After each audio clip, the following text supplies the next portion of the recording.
दर्शकों ओम नमः शिवाय।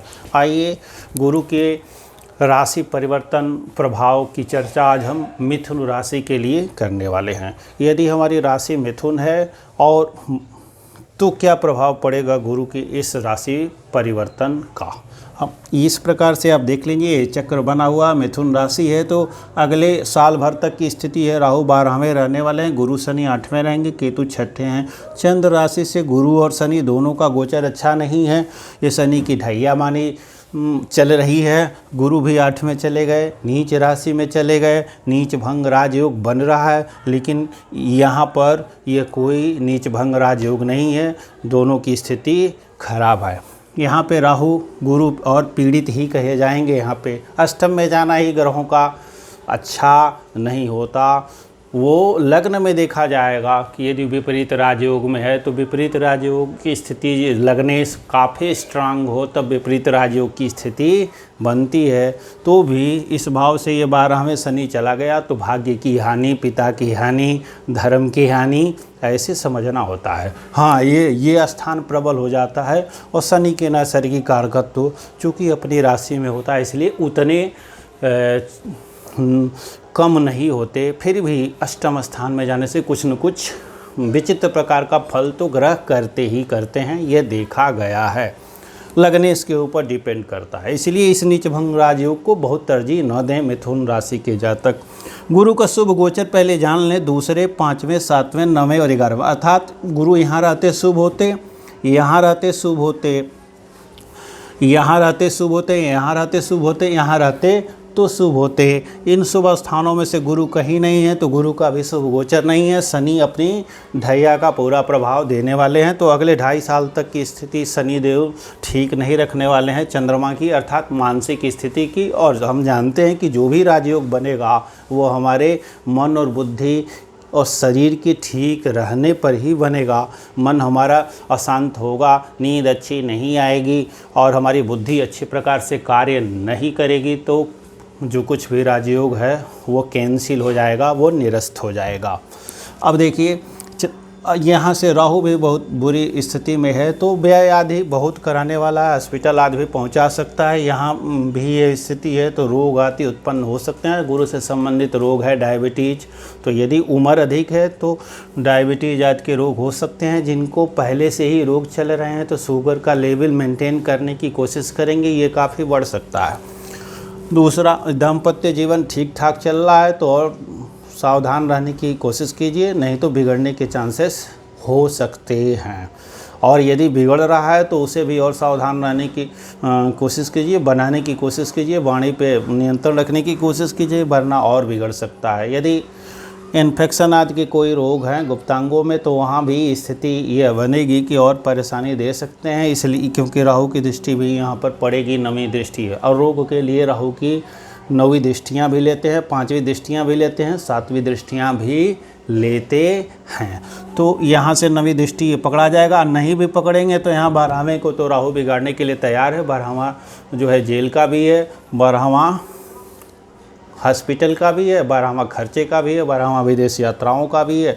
तो इस प्रकार से हम देखेंगे कि ये गुरु साल भर से उत्तम राजयोग प्रदान कर रहे थे जो मिथुन राशि के जातकों को वो अब सरकने वाला है 20 नवंबर के बाद, तो सावधान रहने की ज़रूरत। अब यदि वायुवर्त कुंडली में गुरु अच्छी पोजीशन में है तब इतना अशुभ फल नहीं मिलेगा। वायुवर्त यदि गुरु कुंडली में बलहीन है, अच्छे भावों में नहीं है, तब यह स्थिति और भी खराब हो जाएगी।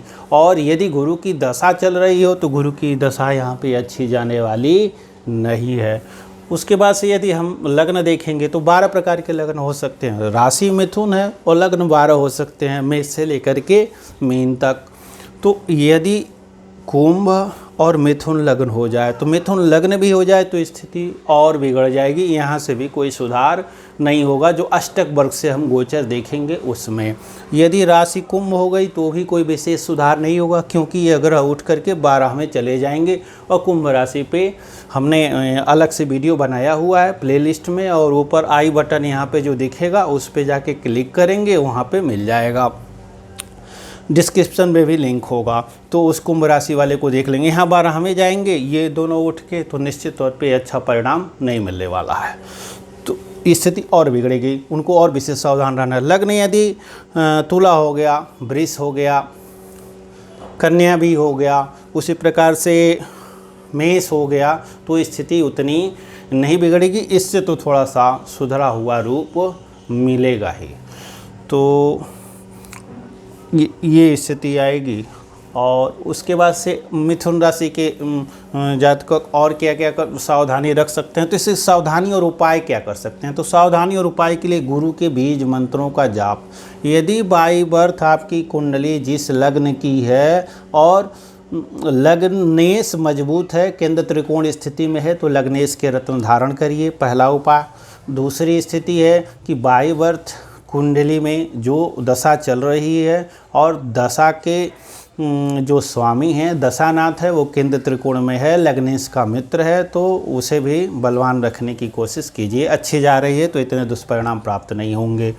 और कुछ भी नहीं जानते हो तो आँख मूंद करके, केवल आपको मिथुन राशि ही पता है तो उस समय आप आँख मूंद करके क्या कीजिए, भगवान भोलेनाथ की शरण में रहिए, ओम नमः शिवाय जाप करते रहिए। गुरु के बीज मंत्रों का मानसिक जाप कर सकते हैं। जैसे विद्यार्थी हैं तो मंदिर तो जा नहीं पाएंगे, ये बड़े बुजुर्ग आदि लोग ही जा पाएंगे, तो विद्यार्थी ओम ब्रिंग बृहस्पतये नमः का जो है मानसिक जाप कर सकते हैं 5 मिनट 10 मिनट। इससे बहुत अधिक लाभ प्राप्त होगा, खर्चे आदि में नियंत्रण होगा, रोग आदि होने की संभावना कम होगी, धन आदि आएगा, हानि होगी बहुत कम होगी और बहुत अधिक भरपाई हो जाएगी बाद में।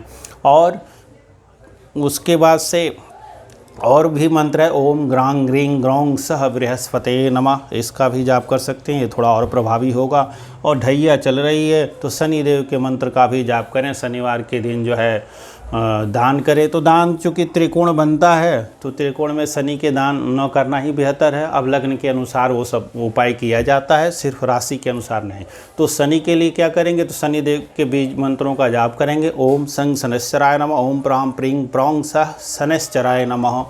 और ये मानसिक भी कर लेंगे तो इसका बहुत फल प्राप्त होता है। और ग्रहों के ये तांत्रिक बीज मंत्र किसी भी अवस्थाओं में जपे जा सकते हैं, इससे कोई दोष नहीं लगता है, ये सबसे बड़ी सुविधा होती है। और बाकी तो स्नान ध्यान कर करके 5-10 मिनट जितना आपसे संभव हो सके उतना नियमित रूप से आप पूजा आरती करें। उस समय गुरु की 1-2 माला 3 माला हो जाए तो अति उत्तम है, 1 माला ही हो जाए तो उत्तम है, वो भी नहीं हो पाता है तो ध्यानपूर्वक बैठ करके और प्रार्थना करते हुए मानसिक रूप से 5 मिनट ओम ब्रह्म बृहस्पतये नमः और ओम प्रां प्रीं प्रौंग सह शनैश्चराय नमः, और उनसे प्रार्थना करें कि हे देव आप हम पे अनुकूल रहें और हमारे जो है मार्गदर्शन करते रहें, आपकी हम पर कृपा बनी रहे, तो निश्चित तौर पे हम ढैया और गुरु के नकारात्मक प्रभावों से बच पाएंगे। और ऐसा करने से उचित परिणाम हमको दे पाएंगे। अगली वीडियो में हम मिलते हैं, तब तक के लिए बहुत बहुत धन्यवाद। ओम नमः शिवाय।